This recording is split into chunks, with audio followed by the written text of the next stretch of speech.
To elect Donald Trump would also be to choose the weirdos in his orbit. And that will be a nightmare scenario for America, but especially for American women. Among the weird men encircling Trump, you have his would-be vice president, J.D. Vance, who'd be one broken hip away from the presidency, sharing this extremist junk on Joe Rogan's podcast. Have you seen all these studies that basically connect testosterone levels in young men with conservative politics? Oh, yeah. Yeah. So maybe that's what's going on. The moment where I really started to get red pilled on the whole vax thing was the sickest that I've been in the last 15 years by far was when I took the vaccine. Somehow it's fundamentally racist to say, well, we don't want certain people of certain backgrounds to be in the United States of America. No, it's just common sense. Actually, James David, hating certain people of certain backgrounds is exactly what racism is. You then have Tucker Carlson, snake oil salesman of testicle tanning and God knows what else, claiming he was mauled by a demon while asleep, which left him bleeding in bed. A story endorsed by none other than Alex Jones, the conspiracy theorist who is clearly not well, who was ordered to pay $1.5 billion with a B in damages for claiming the Sandy Hook school shooting was a hoax.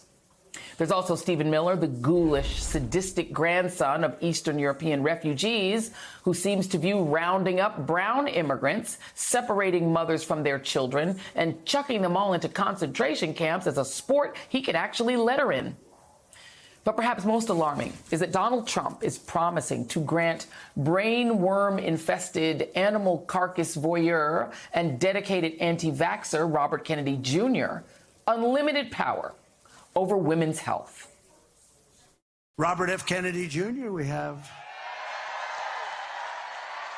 And he's going to work on health and women's health. I'm going to let him go wild on the food. I'm going to let him go wild on medicines. He can do anything he wants. He wants to look at the vaccines. He wants everything. I think it's great.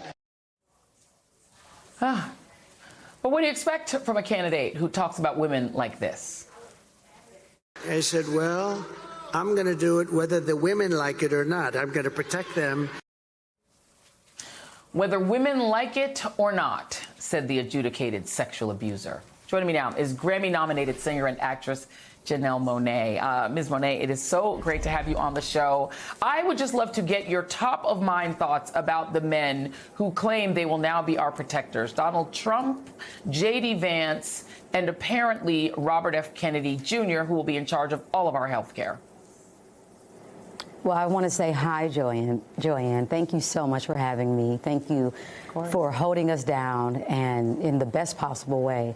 It is very clear that the sexual abuser, the rapist, the dictator, and the misogynist, I can go on, that is Donald Trump, does not care about women and does not care about the health care for women and anybody else who he is talking about he wants to appoint to take care of women. They also do not care about women.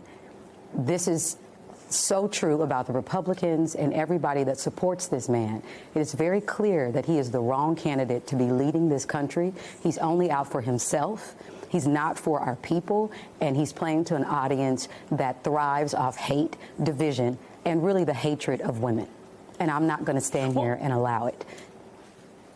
Amen. I mean, and the thing is what they're doing is a lot of when, people who take in a lot of conservative media see it. You're not necessarily going to see it if you're watching normal media, but they're couching a lot of their supposed protection of women in anti-trans hate and saying the thing that women should really worry about is not that they don't have access to abortion. We just had a teenager, an 18-year-old woman, ProPublica reported, died after 3 trips to the ER. She was clearly experiencing sepsis from a pregnancy in which the fetus was dead, and she's dead now because Texas wouldn't touch her. She's untouchable in Texas because of their abortion ban. But they're saying, oh, no, don't worry about dying because you don't have health care. Worry about trans people. That J.D. Vance interview with Joe Rogan, 3 hours, most of it was attacking trans people. They're saying that's how you protect women. Yeah, it's clear that these people are out of their mind and they do not deserve to be in the White House and leading this country. We know that transphobic language is used as ammunition to murder and kill more trans people in this country. And I don't care if you are Democrat, Republican, Independent, what party you serve or you're supportive of, stand up for human rights. This is the language that literally kills humans. Taking control of women's bodies and waiting until they're on their deathbed before you can give them help, or having a doctor be so afraid to help a woman on her deathbed, that is absolutely heartbreaking to learn that Donald Trump wants that to be how we treat human beings. So I'm asking everyone to stand up for human rights. Don't even think about what party you are a part of. And right now, the only candidate in this race is Kamala Harris and Tim Walz. Those are the only two candidates in this race who want to protect women's health care, reproductive rights, who want to protect trans rights, who want to protect the LGBTQIA+ rights. I'm queer. I'm non-binary. I'm black. I grew up to working class parents. My mom was a janitor. My daddy was a trash man. My stepdad, who's just like my dad, still works at the post office. Donald Trump cares about cutting taxes for billionaires. He don't care about my family. He don't care about poor people like my grandmother, who served in the county jail for 25 years. He doesn't care about my people. He doesn't care about marginalized folks.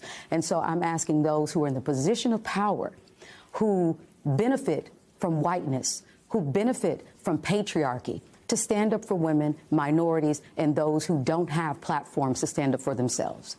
And do it with legislation. Vote up and down the ballot for people who will protect our rights, and vote for the candidates who will also be protecting our rights.